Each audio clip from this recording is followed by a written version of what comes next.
আসসালামু আলাইকুম আলহামদুলিল্লাহ আসসালাতু আসসালামু আলা রাসূলিল্লাহ আম্মা বাদ।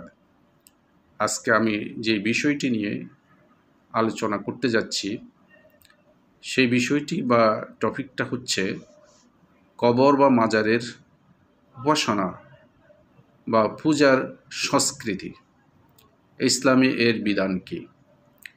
এই বিষয়টি সংক্ষিপ্তভাবে আলোচনা করার চেষ্টা করব ইনশাআল্লাহুল আজিজ। এই বিষয়টি একটি সাম্প্রতিক ঘটনা যা আমাদের দেশে চলমান।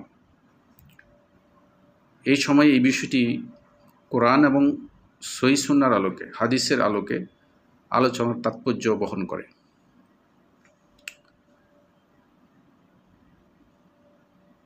মৃত অলি আউলিয়া, গাউস কুতুব, পীর, মুর্শিদ, দরবেশ, সাধু সজ্জন, ফকির মানুষের অভাব পূরণ করে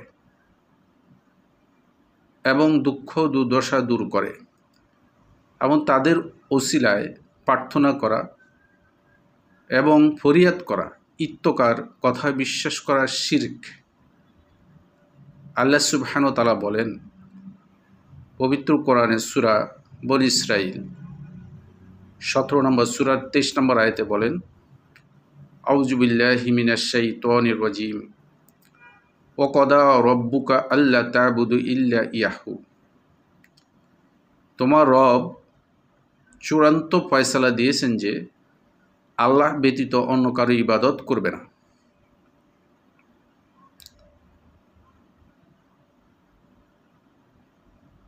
অনুরূপ শাফাআতের নিমিত্তে এবং বালা মুসিবত থেকে মুক্তির লক্ষ্যে এই সকল নবী, মৃত নবী, রাসূল, অলি আউলিয়া, গাউস কুতুব, পীর, মুর্শিদ, দরবেশ, ফকির প্রমুখের নিকট দোয়া করাও শিরক। যেমন আল্লাহ সুবহানাহু ওয়া তাআলা পবিত্র কোরআনে সূরা আন-নমল ২৭ নম্বর সূরার ৬২ নম্বর আয়াতে বলেন, আম্মাই ইউজিবুল মুত্তরা ইজা দাহু ওয়া ইয়াকশিফুস সুআ ওয়া ইয়াজআলুকুম খুলাফাল আরদ আ ইলাহুম মা'আল্লাহি। বলতো কে নিঃসহায়ের আহ্বানে সাড়া দেন যখন সে তাকে আহ্বান জানায় এবং দুঃখ দুর্দশা বিপদ আপদ দূর করেন, আর পৃথিবীতে তোমাদেরকেই পূর্ববর্তীদের স্থলাভিষিক্ত করেন। আল্লাহ সুবহানাহু ওয়া তাআলার সঙ্গে অন্য কোন ইলাহ আছে?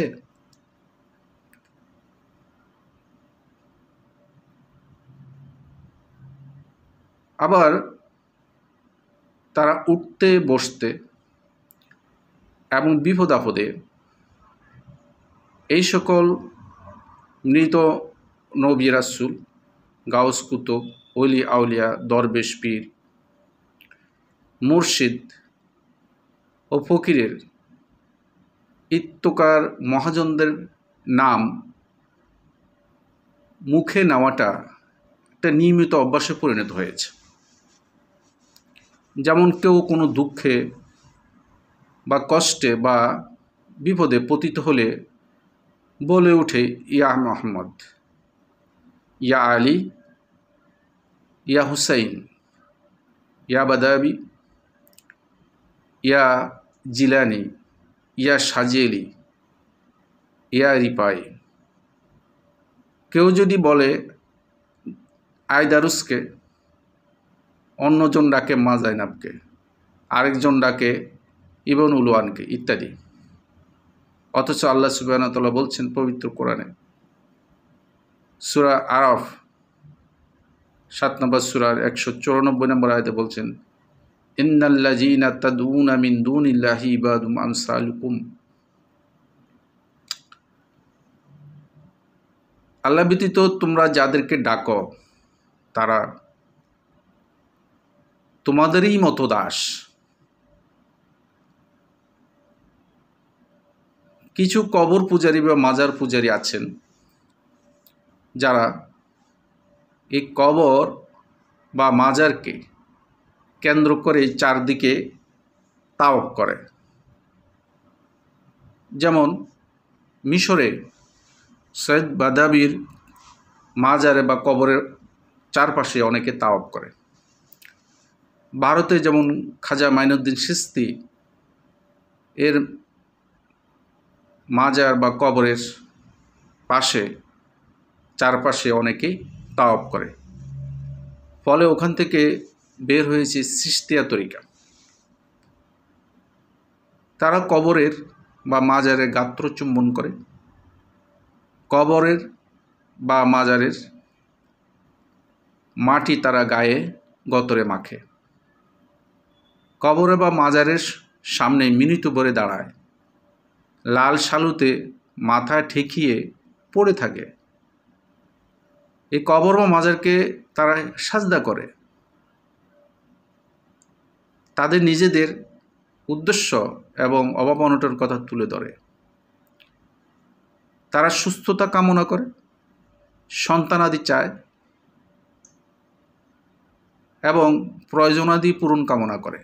অনেকে আবার এই কবর বা মাজারে যারা শায়িত আছে, মৃত যারা শায়িত আছে, তাদের কাছে এসে বলে, হুজুর আমি তো আপনার হুজুরে অনেক দূর হতে এসেছি, আমাকে নিরাশ করবেন না। অথচ আল্লাহ সুবহানাহু ওয়া তাআলা বলেন পবিত্র কোরআনের সূরা আহকাফ ৪৬ নম্বর সূরার ৫ নম্বর আয়াতে বলেন, ওমান আদাল্লু মিম্মা ইয়াদউ মিন দুনিল্লাহি ওমান লা ইস্তাজিবু লাহু ইলা ইয়াউমিল কিয়ামাতি ওয়া হুম আন দুআইহিম গাফিলুন। তাদের থেকে অধিকতর দিকভ্রান্ত আর কে আছে যে তারা আল্লাহ ব্যতীত এমন সব উপাস্যদেরকে ডাকে, তারা কিয়ামত পর্যন্ত তাদের ডাকে সাড়া দেবে না, উপরন্তু তারা ওদের এই ডাকাডাকির কোনো খবরই রাখে না।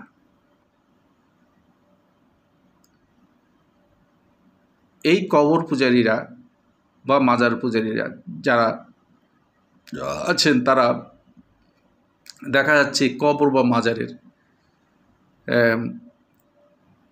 চারদিকে তাওয়াফ করে, কাবা শরীফের কাবাঘরের মতো, বাইতুল্লাহর মতো তাওয়াফ করে। অথচ বাইতুল্লাহর চারপাশে তাওয়াফ করা মুসলিমদের একটি গুরুত্বপূর্ণ ইবাদত, হজের একটি গুরুত্বপূর্ণ আকাম।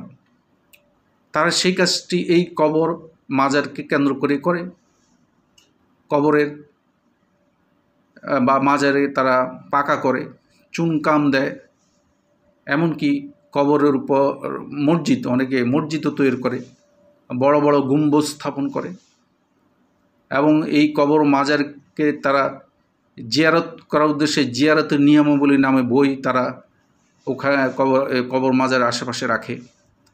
এমনকি তারা কবর মাজারের পাশে তারা মাথা মুন্ডন করে। কি সাংঘাতিক বিষয়!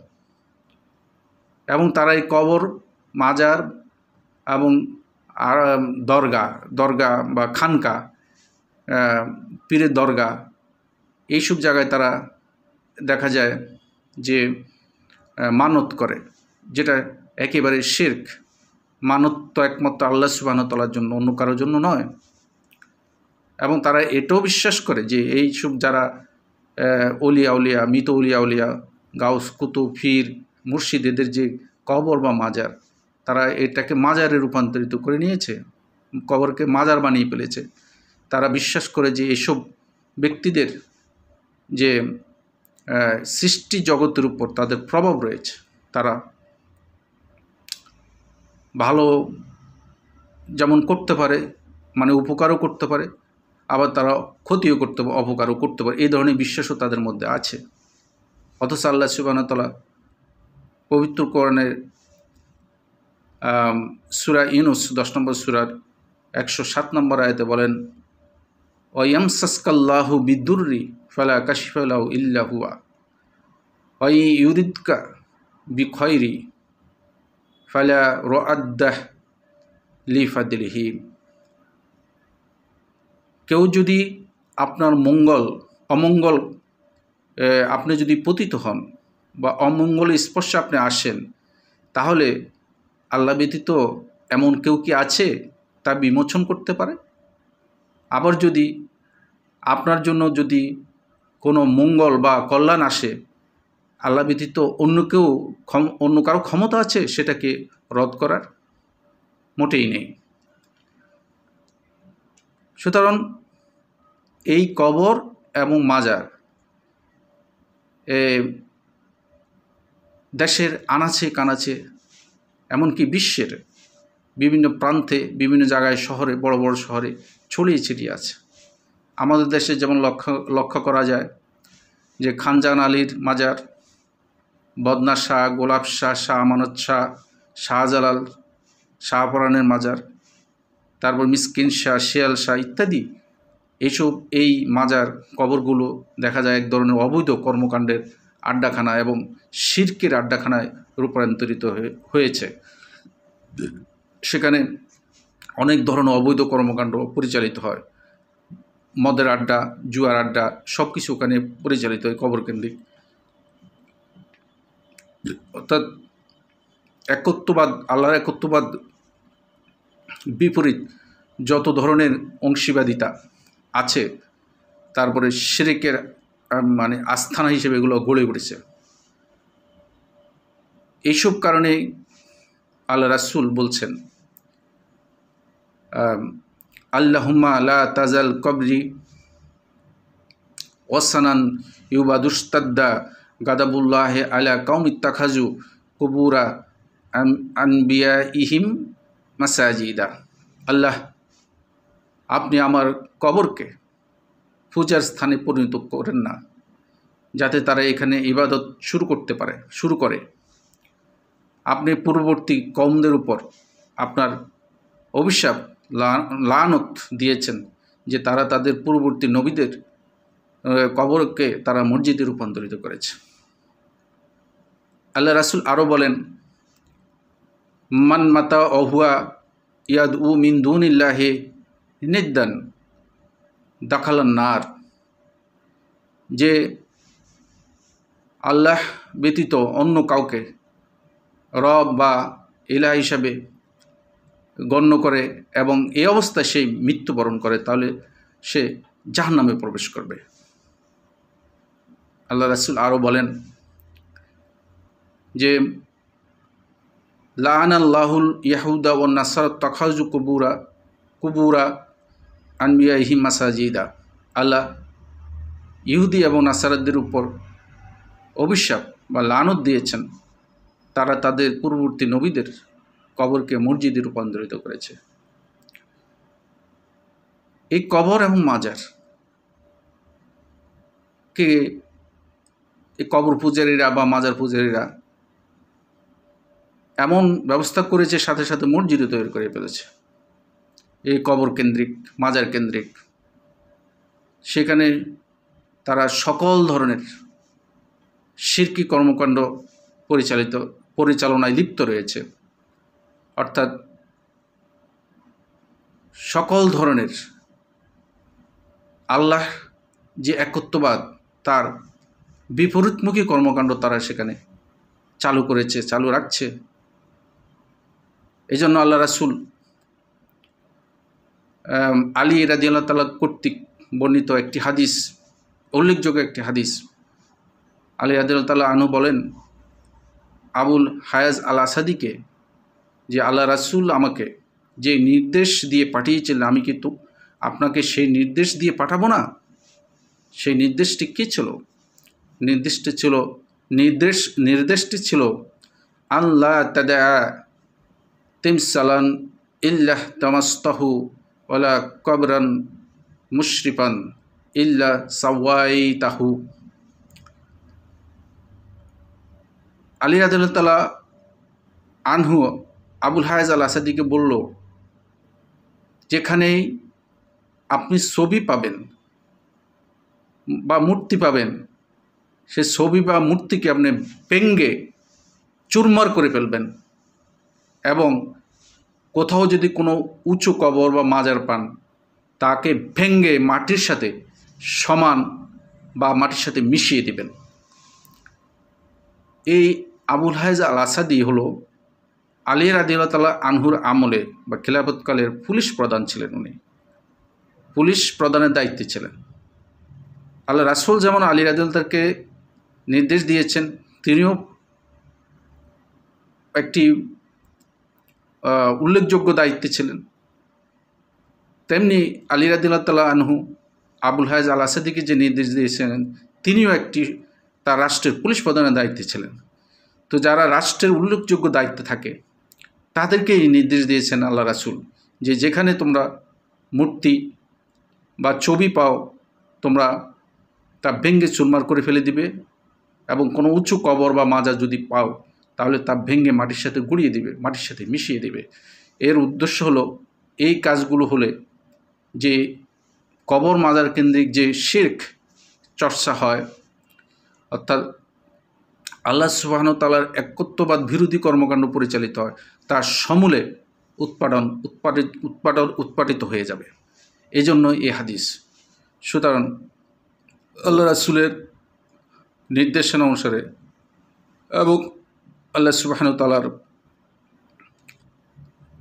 পবিত্র কোরআনের আয়াত যে কয়েকটি আয়াত সংক্ষিপ্তভাবে তুলে ধরেছি, সেগুলোর আলোকে আমরা রাসূল সাল্লাল্লাহু আলাইহি ওয়াসাল্লাম হাদিসের আলোকে বলা যায় যে কবর বা মাজার পূজারী যারা আছে বা মাজার কেন্দ্রিক যে শিরকের আড্ডাখানা তৈরি হয়েছে বা চালু হয়েছে, সেগুলোকে সমূলে উৎপাদন করার জন্য সেই কবর বা মাজারকে অবশ্যই মাটির সাথে মিশিয়ে দিতে হবে। আল্লাহ সুবহানাহু ওয়া তাআলা আমাদেরকে এই জঘন্যতম শিরক থেকে মুক্ত হওয়ার সেই তৌফিক দান করুক। আমিন সুম্মা আমিন।